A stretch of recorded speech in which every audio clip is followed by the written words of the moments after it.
Hey, so today we sat down with Quazade and we spoke about their cosplay career as well as some other stuff. It was really sick. Here is the interview. I'm Echo or Quarzade on TikTok and pretty much all other socials, and I'm a cosplayer. What cosplays do you do?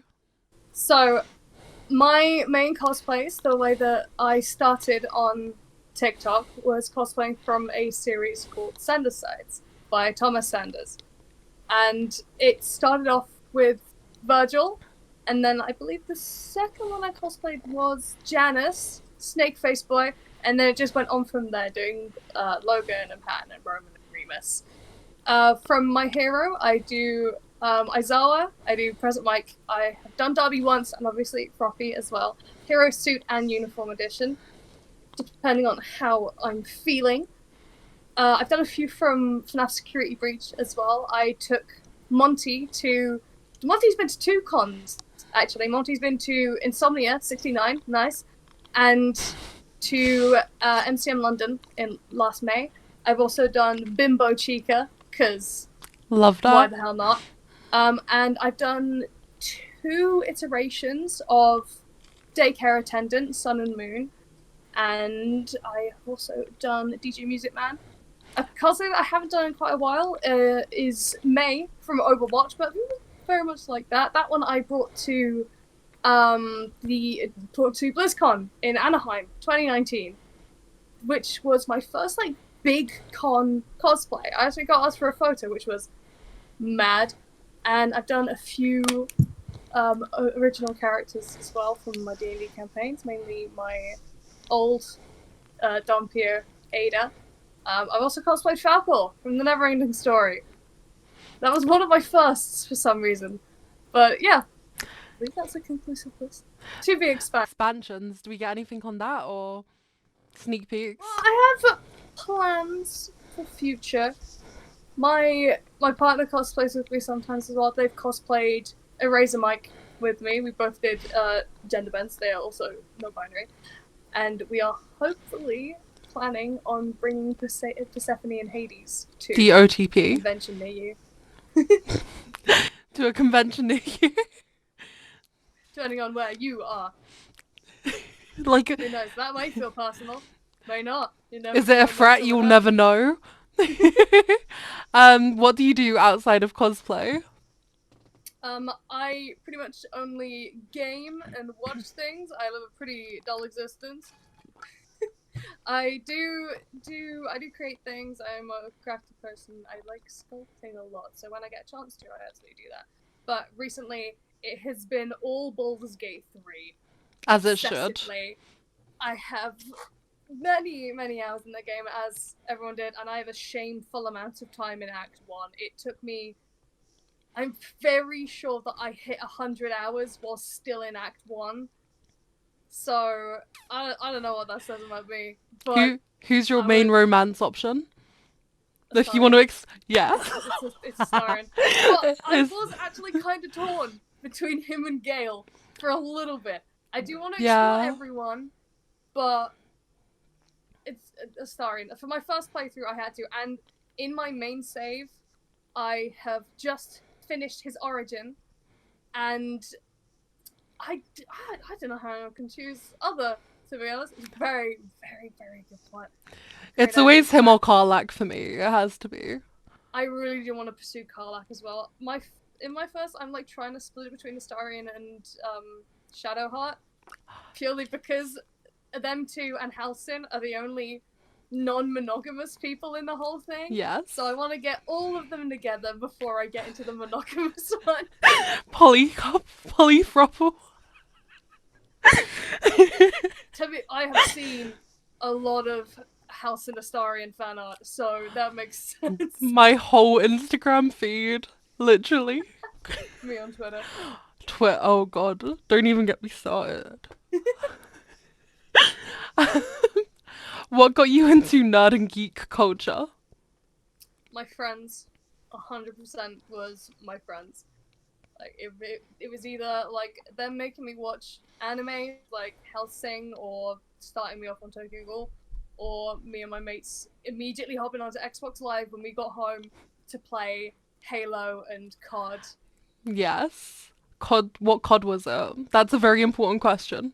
It was Modern Warfare 2. I was way too broke for any of the Black Ops games, but I Yeah. did play Black Ops 2 over my mate's house quite often. So Transit has a place in my heart. As it does everyone. Any Yeah, like gamers from that era, we all have such an affinity for that map. yeah, I love it. All the secrets, it's great. The bus driver getting angsty. Yes. The trick where you stand at either end of the bus to make the round last. um, what is your most iconic cosplay? Either Janice Sanders, they're both from the same. They're both from Sanders sides. Either Janice Sanders, my Snake Boy. People very much enjoy that. I think I'm very much recognized for that most popularly. But in the more niche part of it, because of how like big of a space between me cosplaying him is, like it is. I think it's been like about a year since I cosplayed him last. Is a headcanon character. It's a headcanon held by most of the fandom, but it's a variation of one of the characters, Virgil, called Paranoia. And I don't cosplay him that much because he has the most encompassing makeup out of all the characters that I do. Like Janice does have does have half a face of scales, but I can get that done in like 10 minutes now because of how much I cosplay him. But Paranoia is at the very least like head to shoulders or like to neck in body paint and details there. And if I want to, like, I very rarely do this because of how like much it takes. But painting arms and hands as well, I mainly just use gloves and a shawl and a sheer cloak to cover that. But yeah, I think Paranoia and Janice. Paranoia for the niche, for the OG, and Janice for the regulars. Painting your hands is always so awkward when you go to do TikTok because you look at your phone a few hours later and you're like, what the hell It's happened? covered. See, I have an Apple Pencil, and that gets the brunt of Smart. um, what was your first con experience? That would have been at Cardiff Comic Con the first time I went to it. I went to it twice. Both. Well, the first one was cosplaying. I just wore a dress that had the Riddler logos on it. So awkward. I couldn't even do eyeliner at that point. It was poor. But the only two things I remember from that day is having a photo shoot. Well, a photo shoot. Getting a photo with Sylvester McCoy. The I'm not gonna say the number in case I get it wrong and get flamed for it. The Doctor, and and obviously Radagast Brown from The Hobbit. I adore. He's such a great guy. He's so sweet and very short. But outside of that, when I was waiting to go in to get a photo with him, I was sat on the floor outside of the door to the photo shoot room because I've been on my feet all day. I have issues with my mobility, so I had to sit down for a little bit. And obviously, somebody was in the room beforehand getting photos, and the door opened, and I almost get kicked. And I look up, and there's Harry Melling, aka Dudley Dursley, from the Harry Potter series, and also that one character in the Battle of the Buster Scruggs did very well in that. And man almost kicked me, and he did notice, and he looked down and said, "Oh, I'm so sorry. You're okay?" He's like, "Yeah, it's fine." And then it also rush off, but that's how I almost got kicked by Harry Melling That's while waiting for Buster McCoy. that's such an iconic experience. Yeah, um, he's so sweet about it. what was your first cosplay experience? I wouldn't really count the Riddler dress as cosplay. That was just more of a nerdy homage. But my first cosplay was Chloe from Life is Strange, that I wore to Cardiff Comic Con again a couple of years later, and I went with my partner at the time as well. They did not cosplay, but there wasn't much of a experience with the cosplay itself because Chloe Price is pretty average looking. They just, if you don't know the character, then you'll just see like, oh, that's just a person. That's just how they look. And I met up with two other Chloe Price cosplayers. It's quite sweet. One was gender bent, very sweet, and the other one was short butch. Which was lovely. I have photos of both of them on my Instagram. It was very sweet. It was, from what I remember of it, my memory isn't too good, but from what I remember of it, it was a very good time. And getting Chloe's nephew, you know, the 3 bullets. Yeah. It was so hard to get that I couldn't, and I just ended up wearing the supernatural pendant that I had because I had to have something. That's fair enough. I mean, doing that within cosplay, like sort of doing what you can to get close to props, is definitely something. Yeah, It's great for people getting into cosplay. Like, there's so much pressure within cosplay beauty standards now, which is insane, where you have to be yeah, completely accurate, otherwise you get heat for it. yeah. You have to be 100% canon. No, you don't. Oh No, my you god, don't. you're 6 foot tall and the character's 5'9". You can't cosplay them. Oh god, it's so gross. Like the gatekeeping in Oh. cosplay is insane. It's just like, well, her hair actually doesn't curl around her face; it actually goes down. It's like, who gives a fuck? We're all Number adults one. playing dress up, Karen. Calm down. Yes, these people do not exist. Get over yourself.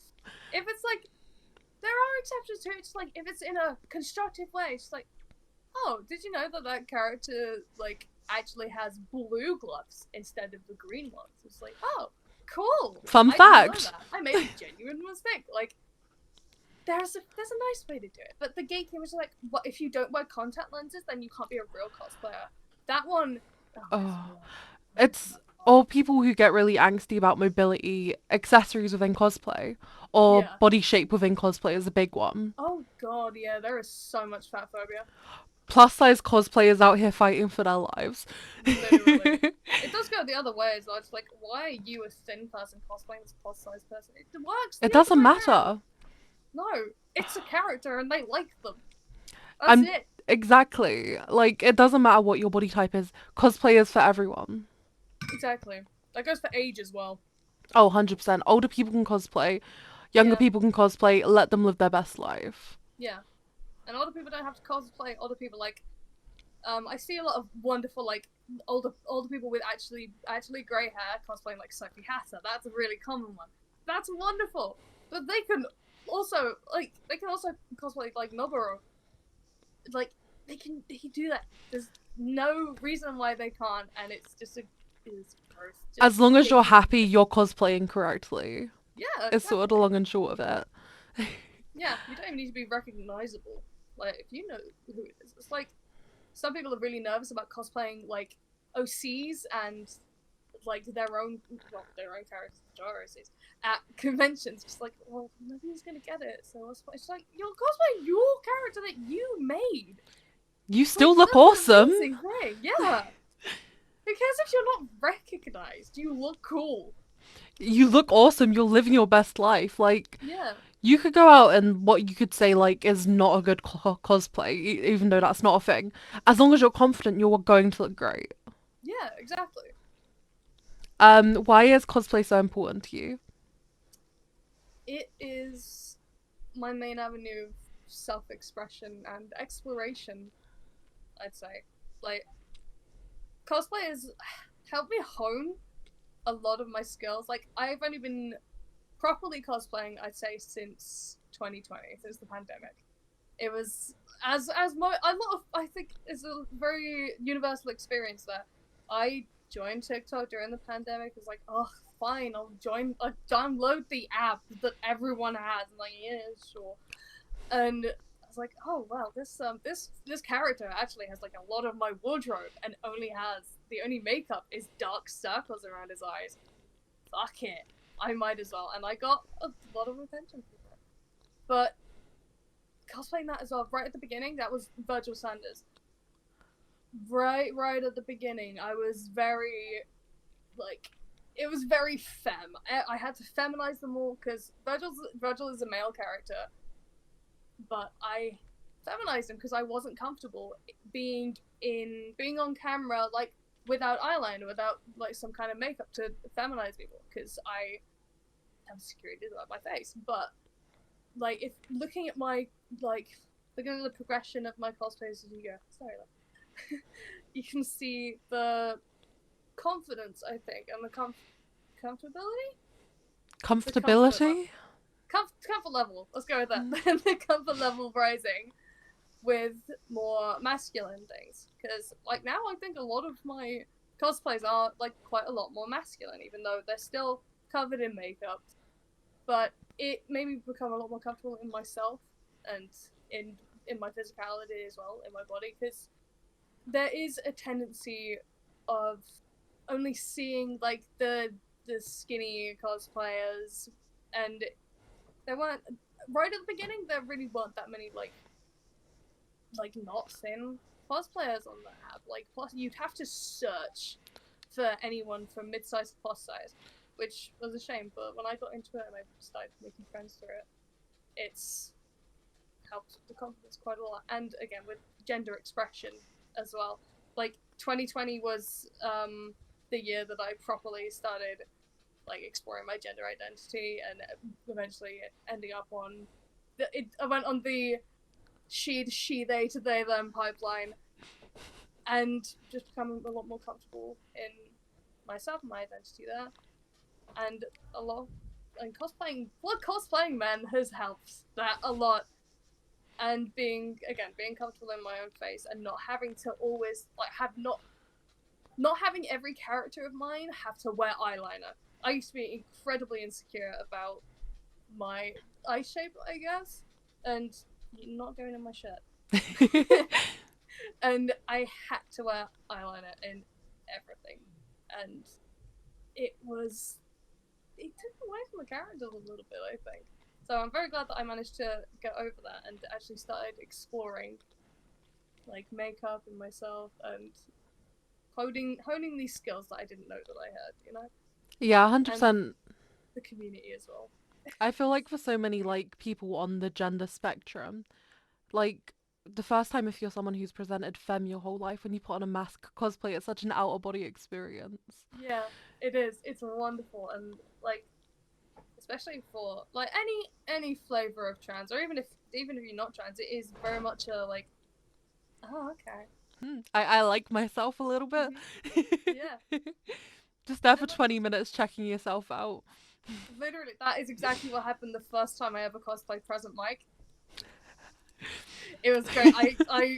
I unintentionally had him in the classic grey sweatpants as well, so there was the extra bit of it. That was great. Bit of zest. That was a very nice gender euphoria moment. Yeah, I mean, I feel like that's a very shared experience within a community where people don't necessarily, people who may still be in the closet don't have a space to express themselves, but then they can use cosplay as an avenue to do that, and then Yeah. they don't have to answer questions that they would if they did it on a general basis. It's like when you play D&D or even Baldur's Gate and you change the pronouns to what's like opposite of you to try them on. It's like it's not me. It's the character that I'm It's just a playing. character. There's Then you realize that definitely you were a the character the large. whole time. Pardon? Then you realize that you were the character the whole time. You've always been the character in your heart. That I think there's definitely that is one of the contributing factors to there being a large population of LGBT people within Mm. nerd and geek culture is the escapism of it. Oh, absolutely. Massively things like Freedom D from and it. D. Yeah, D&D has a massive. It's like it's the dichotomy of like what D&D is known for and what it actually is. Like, oh yeah, it's a man's game. You know, it's like no, Fighting dragons. like it's We like no. My entire D&D party, every single one of us is some flavor of queer in some way, shape, or form, and it never has been different. Like, and the whole like, oh, it's a man-dominated industry. It's like, yeah, but how many of them are trans men? You like know? I mean particularly in a world where you've got things like elves and dragons being queer Yeah, is a more normal thing yeah. as well. Baldur's Gate 3 recently released the statistics on like races played, and it's like elf and half elf are the most iconic ones. Just like, yeah, there's nothing more manly than a tall twink. A tiefling, which is literally just a slay demon. Yes, literally. Oh my god. But yeah, that's definitely one of the biggest things within D&D that we've seen recently when you actually get into the fandom is It's a great space for queer people. Yeah, it is incredibly incredibly sick. What It does the now don't get process me for wrong. building a cosplay look like for you? Ah, a lot of online shopping. Online shopping and subconsciously looking at, like, I always look at the clothes section in shops, even though I know that none of it's my style, just in case there's something that would be perfect for a cosplay. 100%. Primark always has like Oh god, yeah. Well, it's a hit and miss. Sometimes it has like exactly what you're looking for, and then it doesn't for like 4 months. But yeah, I have a bit of a slower process. Like, I don't think, oh, I really want to cosplay this character by this date. Like, that's a rarity for me. I'll be like, oh yeah, I'll have a look for pieces to like revamp my like Remus cosplay. I'll have a little scroll now, and then I'm like, oh, actually, this would be really good for Virgil instead. I take a bit of a more casual approach to it. Like, I don't have deadlines unless it's a con crunch, but it's rare that I won't have a cosplay already prepared. to sort of add on to that a little bit. What do you think fast fashion has done to cosplay? As somebody, well, specifically like the recent stuff with like Timu and stuff, like maybe not Timu because they're in a lot of hot water. A little Something controversial. about something about violating like terms of war or something. I don't know. It's a whole thing. But personally, and I'm probably gonna get hate for this, but I shop at Shein because I'm mid-sized and alternative, and finding clothes is a a torrid affair. Most of my wardrobe is from there. I Like, mean, that it sort is, of that if you have these pieces that you're reusing, it's not fast yeah, fashion at that point. I yeah. completely. Like, all high street, like Primark is fast fashion. It is so difficult and expensive to like not buy fast fashion. It's like what it's the standard. It's the industry standard now. And everyone's just like, "Oh, you're such an awful person for buying from this." Like, no, that's not the way to do this. Like, one person not buying from it isn't gonna make a difference, unfortunately. It's gatekeeping, and it's not discrimination. That's not the right word for it, but a lot of people don't have the finances to buy high end techwear, high end gothwear. Like, I have a couple of items from a goth brand called Heartless, and they are minimum 50-60 pounds per item. And that is not feasible for so many people. And like, we should not be gatekeeping fashion like it, or like, it's a person's expression and their identity. I know my identity is quite intrinsically linked to my appearance. If I don't look good, then I don't feel good, and vice versa. Not in an unhealthy way. It brings me joy to look the way I do. You look how you And feel in your heart almost, like it's an expression of you. yeah, exactly. It's yeah, fashion is an outward expression, and gatekeeping that because of something that's completely out of somebody's control is a pretty gross thing to do. Like, yeah, I know that it's a bad situation, but what in I know it's gonna sound bad, but what can I do?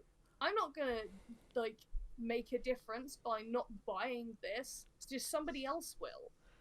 It just goes back into, I guess, not to be that person, but capitalism. Because even with brands like Amazon, you don't have their workers on. There's no situation where workers are treated ethically unless you sit there and sew all of your own cosplays and clothes, which And it's still happening. Just because you do that, it doesn't stop that. It is an issue that needs to be faced, but us on the ground, we it's really pessimistic, but not much that we do will change it. yeah, like all we can do is be like, oh, let's support small brands, but then Yeah, that's we can be still aware of it. we can do what we can where we can, but also there's such limited options. You can be like, I'm gonna support small brands, but then we need small brands to be able to be there and be inclusive of plus sized people and those kinds of things. And be affordable as well. Price Exactly. point is a massive thing. Like, it's like, oh yeah, go to this brand, they all hand make their clothes, like it's all personalized, and they're like hundreds each because of that quality. That is completely unfeasible for like the vast majority of the population, and it's unfair to expect people to like not not contribute, but not to like get these things, and not to buy fast fashion, because again, that is like the it's accessible. Fast fashion is accessible to so many people in so many situations, and like demonizing it is not it's not the right thing to do. It's not a healthy thing to do. You can be aware of it. It's like, yeah, I know this is awful. What do you expect me to do? Where you can make that choice, you can make the choice not to support it, but then when it comes down to things, you are severely limited. Yeah, if you have the option, if it is a if it is viable for you, then of course, like go somewhere else, get something handmade. But for the majority, the very vast majority, it is not practical. I mean, especially for people just getting into cosplay, like younger cosplayers, they Mm-hmm. don't have £400 to be spending on a outfit. So if they can source things from a other option, that's their Yeah, only way to get into it. yeah. Like there's been a bit of like that same similar vein as Shein with the site Mike costumes Mm. or me costumes. I don't know how it's said, but like I got this ensemble. This uniform was from my cosplays because costumes because find a similar thing, and I again am not like entirely confident in my sewing skills to be able to like make the lapels or get the tie right, and the wig as well. Even I am not a master like wig maker, and some people like do not have the time either 100%. to make their cosplays. If Oh someone's working a job like 9 to 5, where are they meant to do it? yeah, so like it's just kind of disappointing to see people just like, oh, so you bought that cosplay? Well, it's not really a cosplay then, is it? It's yes, it is. It's such a gross attitude.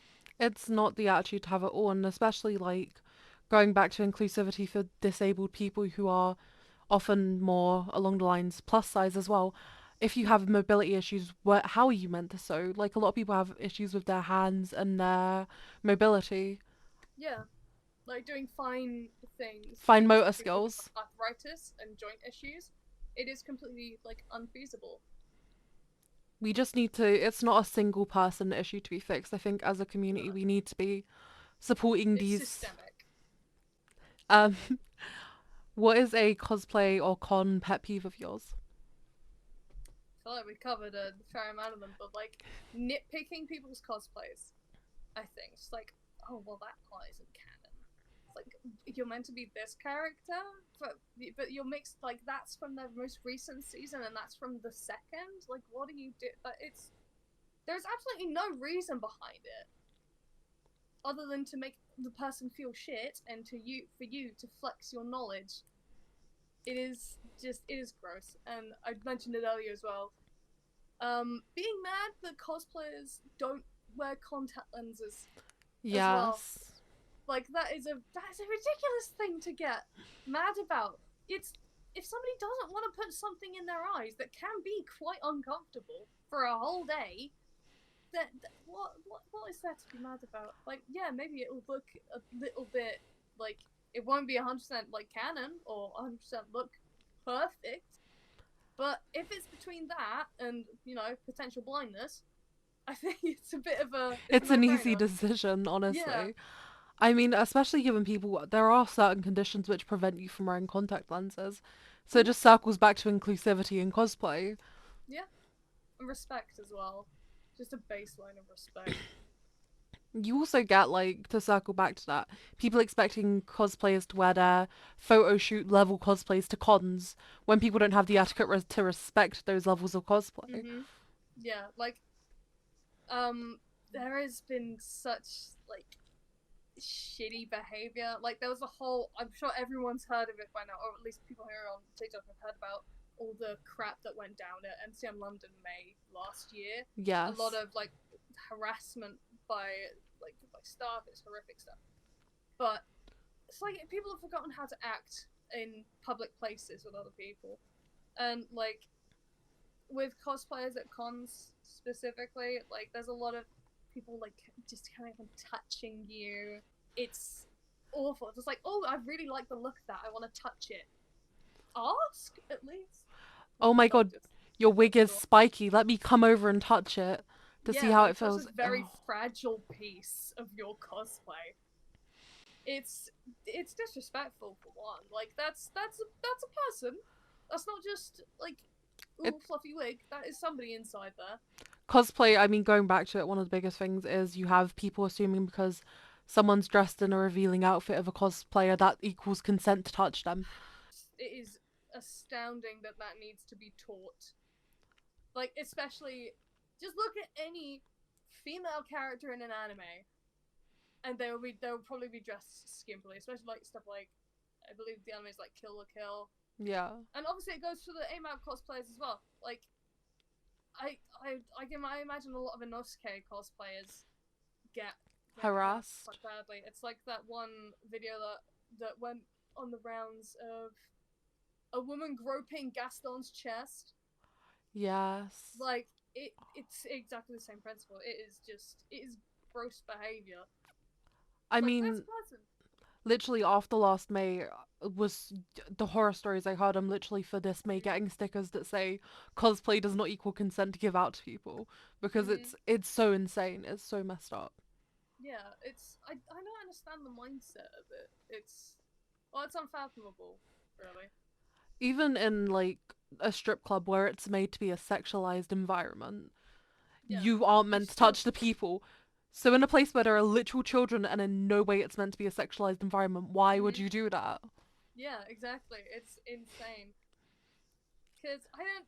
It's not that they don't see the people in it. It's people just don't care, which is a bit of a scary thought, but it's the reality of it.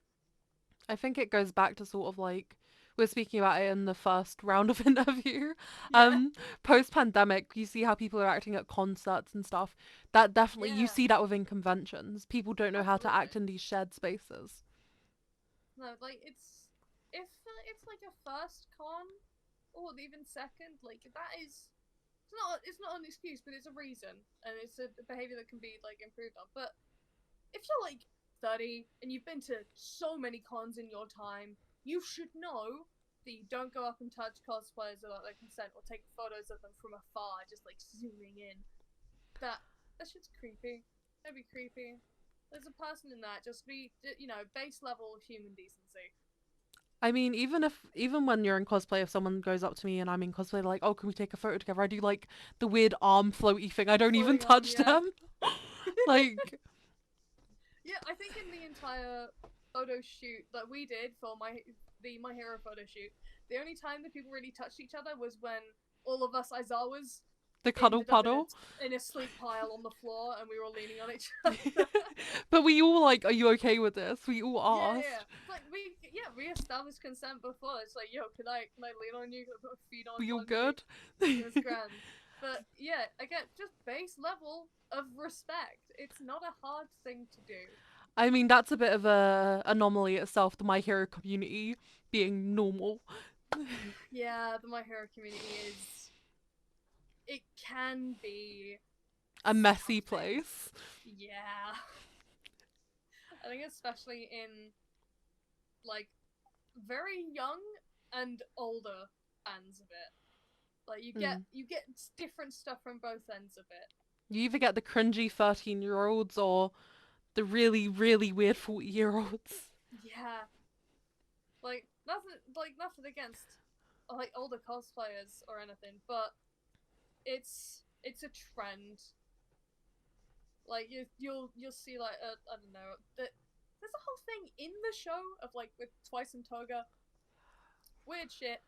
She Just a is 17, 16. I think at the moment she's 17 in the show canon. yeah, I think so. And She's the same age as the rest. he's like 30 something. Yeah, mid 30s. It's like what are you doing, Horikoshi? What was that? What What you was could that? have done that in a nice way where it was like, oh, they have a father daughter relationship. Or a That's so sibling cute. thing. Yeah. But no, make it Uh-uh. creepy. Yeah. But yeah, it's a weird thing. A whole other thing. But yeah, within any fandoms you have the creeps and weirdos, unfortunately. But like there's also moving away from the sincerity a little bit. is cosplayers like obviously resting or having a break, especially if like their wig is off. Leave them alone, because like wigs can cause really bad headaches. The bands they can squish. Like I'm developing a bit of a headache now because my wig is on quite tight, but I suffer for my art. But like if you see a cosplayer at a con, just like lay down or like any kind of they're not actively walking around the convention, do not go up to them and say like, "Hi, can I have a photo?" And they're just like mid mouthful of food. That's not appropriate It's so at awkward. all. Yeah, like yeah, for them as well. You're just there, just like wait, just bruh. I mean, if it's your first time at a convention ages ago and you did this, don't feel bad now. Just learn from your mistake. Yeah, no, exactly. Like learn from your past. Like if you did do that, then you probably got like nicely told. It's like I'm on a break right now. I will be on the floor later. Come find me then. Or honestly, I don't blame a lot of cosplayers, especially if it's the end of the day, if they get a little bit like irritated or Yeah, snappy. It's 100%. it's not nice, but it is understandable because they've had to deal with a lot that day, especially if they're in like a heavy cosplay. Like I have mad respect for any kind of people who come in big rigs or suits as well. Like there's this one Reinhardt cosplayer that I see around cons quite a lot. So it's such a sweet guy, but it's the Paragon skin, and it is a gigantic big rig. As well, and the Warhammer cosplayers as well. It is Yeah. mad. So if you see that guy just like standing around in a corner, just like helmet off, do not talk to them at all. They are having a moment, They need and they five. need it. They need a break. I Cosplayers mean, need breaks. if you can't empathize with how they feel, put on some really uncomfortable shoes and a wig for like 20 minutes, see how you feel, and then I'm sure Yeah. that'll fix it. A whole box of wig caps just fell off my fucking desk. Cosplayer issues. What do you think about Photoshop within cosplay? I think within reason. Like if you're photoshopping cool, I'm assuming you mean like more so airbrushing than adding in like After Effects. Yeah. Yeah, like I think it's the same opinion that I have for like most. For my puppy's getting anxiety. She's just scraping at the door, but I don't really like it that much if it's like completely unneeded or like changing the shape of someone's body unless they've specifically requested something like that. She's got in. She opened the door. Hello. You want to say hi? Oh. And if you can Oh see my me. god. Back to our regular viewing schedule. Yeah. So body images she is. But yeah. If it's to like completely edit an appearance to where it's unrecognizable as the original person. Like unless it's like one of those meme ones where you like take somebody's face and put it to the proportions of Shrek. Like I personally don't like it. If it's to like smooth out a blemish or like color correct, I don't see a problem with that. What are you doing?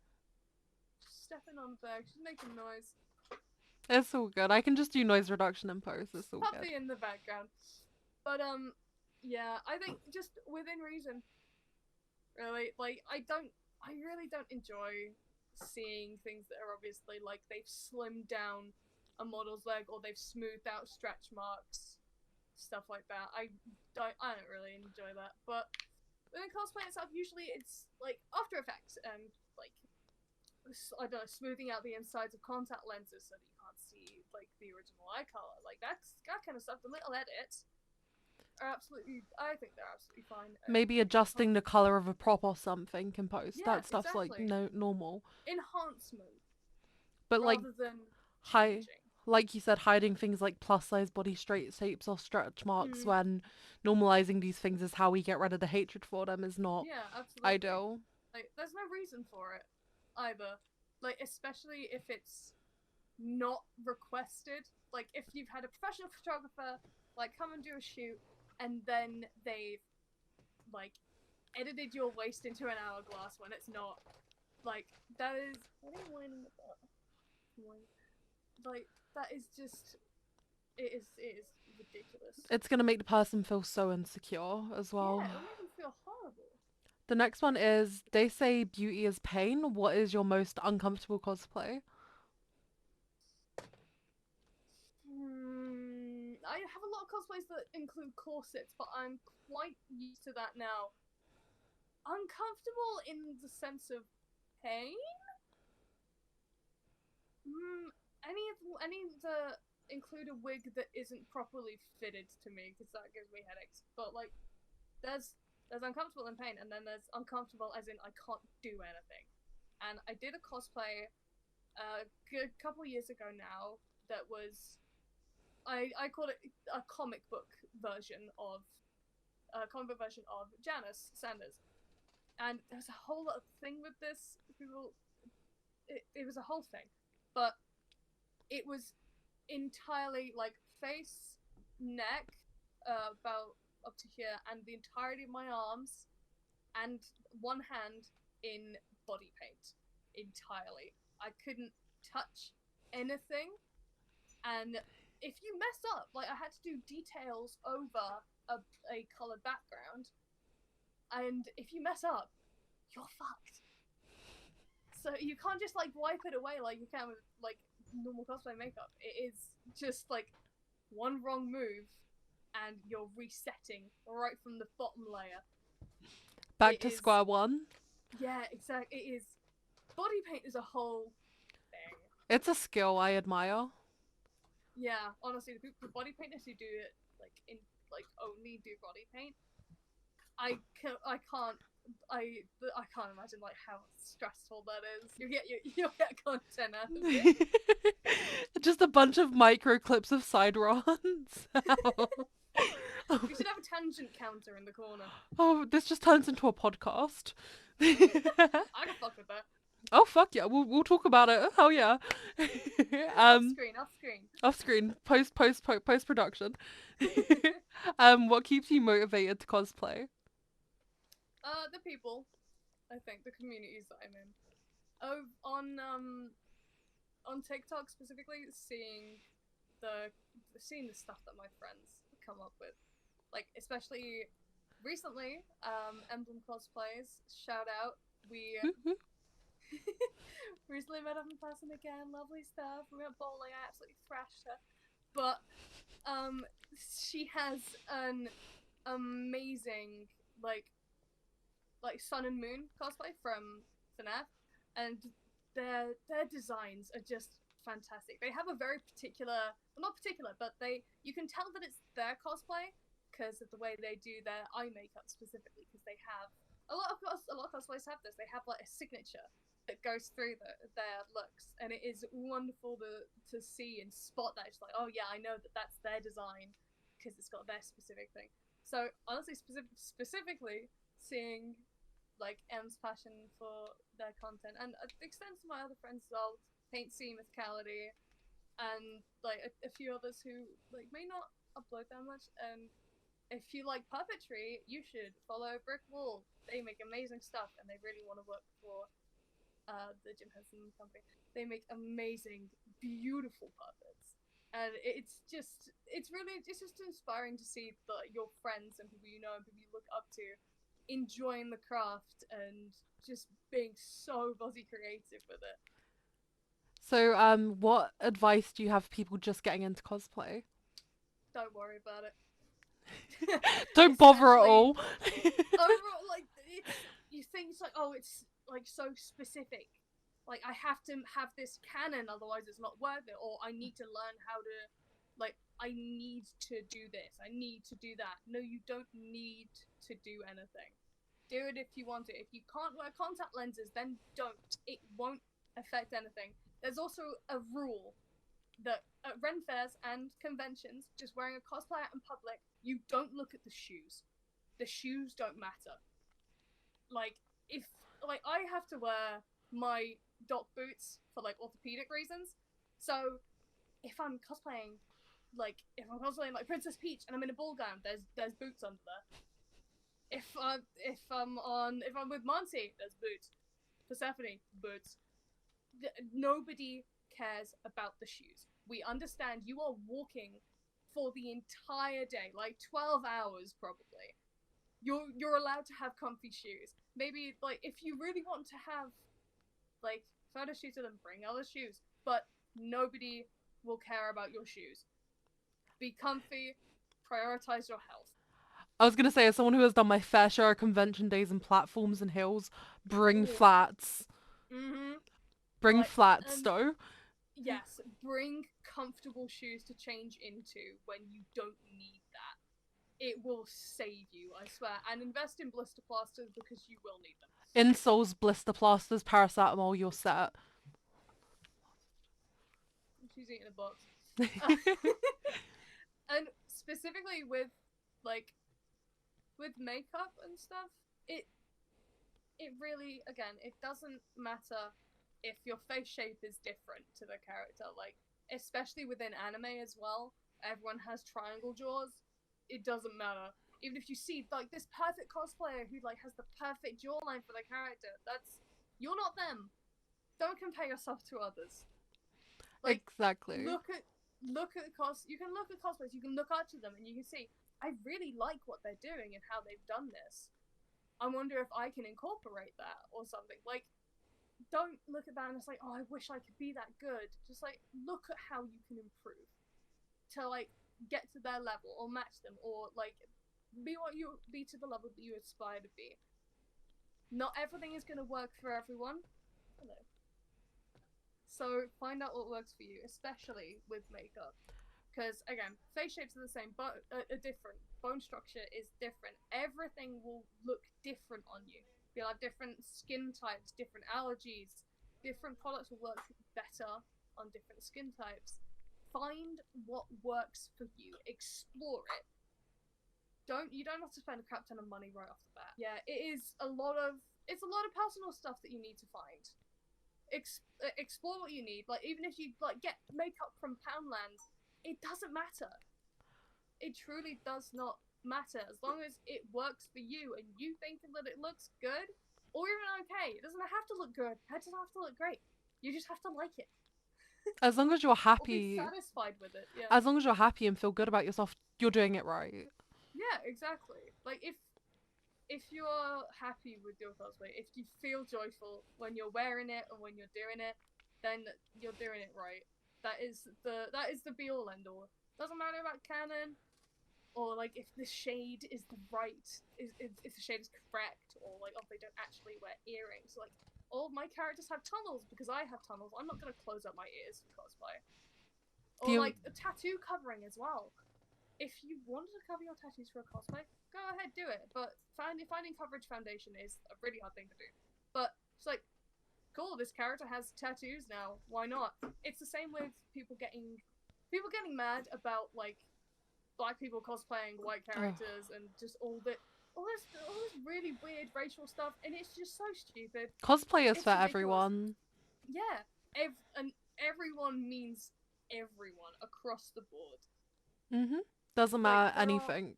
no Cosplay is for exceptions. everyone. Age, race, size, gender.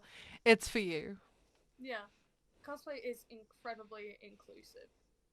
Not as an industry, like if you like pre-bought cosplays, if you're anything above like the lower end of mid-size, then you'll probably need to get something Anything custom above a built yourself. UK 12, you're kind of fucked. Yeah, yeah. Especially if you're ordering like specific cosplay supplies because they'll probably come from somewhere in Asia where the sizes are generally smaller. Like this, I had to. Well, not I had to, but my grandmother had to let out the size of it because it's quite. It was small because I am mid-sized and I'm not a small person, but we made it fit. So I'm honestly pro tip for starting cosplay: learn how to sew if you can, if you have the ability to do that, At the very and least, if learn how not, to use a stapler. and a hot glue gun. Yes. Hot glue. Hot glue is your best friend. Get ready to get some very interesting burns. They'll be fine. They'll be fine. They'll heal. Just put some ice on it.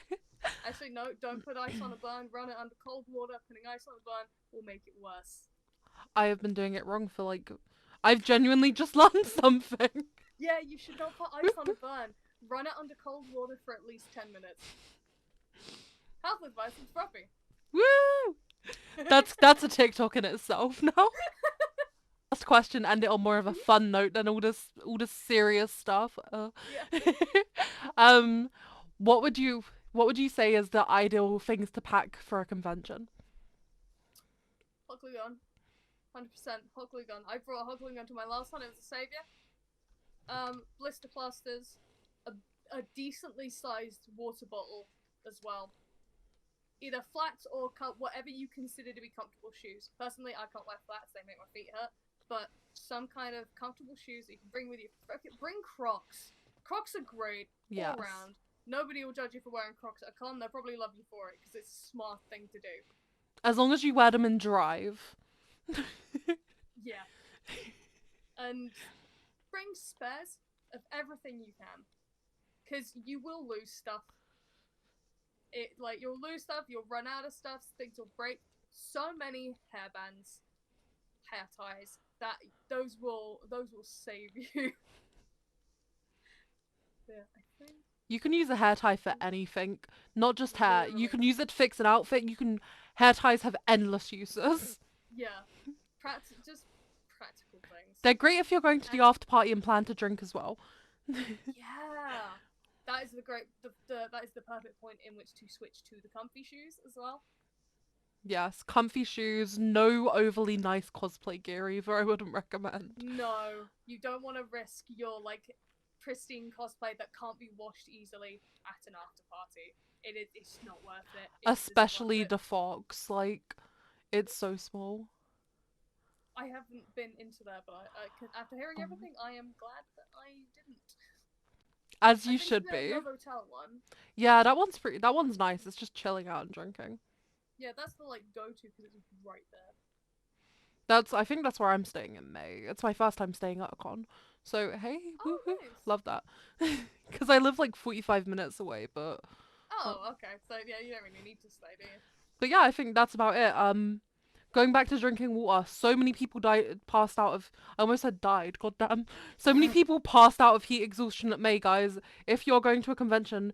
During the heat, hydrate or die straight. That is the catchphrase that I say in everything I say. Mm-hmm. Hydrate or hydrate. You do not overestimate the value of having water with you. And at convention centers, fresh water sources will not be easily accessible purely because of the amount of people there. So bring your own water bottles, water vessels, whatever. Just bring your own so you have it there with you. It sounds like going into the Hunger Games. There will not be water easily accessible. It's not too dissimilar. Food is not accessible at £12 a piece. Oh god, yeah. Eat before you go to the con. Bring a granola bar. Carb load, if you can. Pasta, bread, everything. Carb load. Bring a granola bar. You're set. Yeah. So Gummy bears. Not the sugar-free ones. No, never. Yeah, and food at conventions is going to be expensive. You probably won't find something that you like unless you very specific. And if you're any kind of non-meat eating as well, that's infinitely harder. I'm pescatarian. It is so hard. The only thing I ate at con was donuts and onigiri. So there's the Subway there. I literally went there and you can just buy bread. I just brought bread. Oh my god, that's actually a really smart thing to do. I was just walking around. Just get a loaf. A cheese and herb loaf, just walking around this is good. That's a hell of an image, just Lady D chomping down on a baguette. We'll see what happens this weekend. I think I was dressed as Hawks at the time. That is so on brand. Oh my god, that's about it. Thank you so much. Do you have anything you want to shout out or say? In particular, follow the people that I've mentioned on TikTok, and if you do start out making content, you're gonna get hate because people are just salty about it. Don't let them get to you. Block them, delete their comments. Doesn't matter. So if it's not if I delete them or block them, they'll win. No, they won't. They won't see your content and you won't see their shit. They're sad, lonely people on the internet. They'll never win. Exactly. So block away. Froppy's advice on haters. Don't be afraid to block assholes.